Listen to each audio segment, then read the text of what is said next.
Um pastor evangélico de um pequeno rebanho chegou à sua igreja animado, estava muito motivado para fazer o culto. A hora ia avançando, os irmãos não chegavam, estava tudo atrasado. Depois de 15 minutos de atraso, entrou 2 jovens na igreja. Mais 20 minutos, entraram 3 crianças e ele resolveu começar o culto com aqueles 5 irmãos. Ao decorrer da reunião, entrou um casal que se sentou nos últimos assentos da igreja. Quando ele estava fazendo a leitura da Bíblia para a pregação da noite, entrou um senhor que estava sujo e tinha na mão uma corda. Desapontado, sem entender o porquê de tão poucas pessoas no culto, o pastor conduziu o culto animado e pregou com dedicação e zelo. Quando ele voltava para sua casa naquela noite, foi assaltado e espancado por 2 bandidos que levaram a sua pasta e dentro dela estava a Bíblia e alguns pertences de valor. Enquanto a sua esposa fazia os curativos das feridas já em casa, ele descreveu aquele dia como o dia mais triste da sua vida, o dia mais fracassado do seu ministério, o dia mais infrutífero da sua carreira ministerial. Passados 5 anos, o pastor resolveu compartilhar essa história com a igreja. Quando ele estava terminando de contar a história, um casal de grande referência na congregação interrompeu o pastor e começou a falar: "Pastor, aquele casal que sentou no fundo da igreja naquele dia éramos nós. Estávamos à beira do divórcio e naquela noite decidimos colocar fim ao nosso casamento, mas primeiro resolvemos entrar em uma igreja e deixar por lá as nossas alianças, e depois cada um ia seguir o seu caminho. Mas após a sua pregação, desistimos do divórcio, porque a sua pregação falou ao nosso coração e hoje estamos aqui com a família restaurada."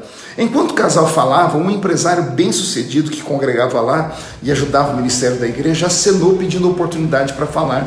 E ele disse: "Pastor, eu sou aquele senhor que entrou sujo com uma corda na mão. Eu estava à beira da falência, perdido nas drogas, minha família toda estava dispersa, minha esposa e filhos tinham ido embora de casa por conta das minhas agressões, e naquela noite eu tentei o suicídio, só que a corda arrebentou. Quando eu fui comprar outra corda, eu vi essa igreja aberta, decidi entrar aqui dentro mesmo sujo.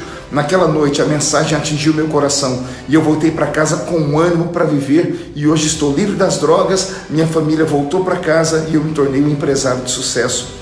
Lá na porta da entrada, um diácono gritou: "Pastor, e eu era um daqueles 2 ladrões que o assaltaram. O outro, meu amigo, morreu naquela mesma noite quando realizávamos o 2º assalto.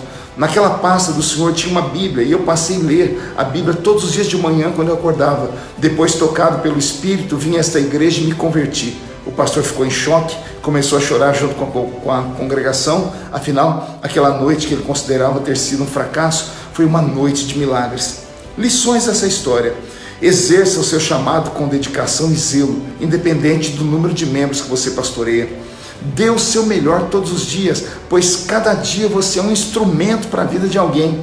Nos dias mais ruins da sua vida, alguém ainda pode ser atingido e você ser bênção na vida dessa pessoa. O dia que você considera como o pior dia da sua vida, o dia mais infrutífero da sua história na terra, pode na verdade ser o dia mais produtivo no mundo espiritual. Deus usa as circunstâncias ruins da vida para produzir grandes vitórias. E por último, nunca diga: "Hoje Deus não fez nada", só porque os seus olhos nada viram. Existem coisas acontecendo no mundo espiritual. A sua chamada e o seu ministério não vieram da horizontal, vieram da vertical. Quem te chamou foi Deus, e quem chama, cuida. Um abraço.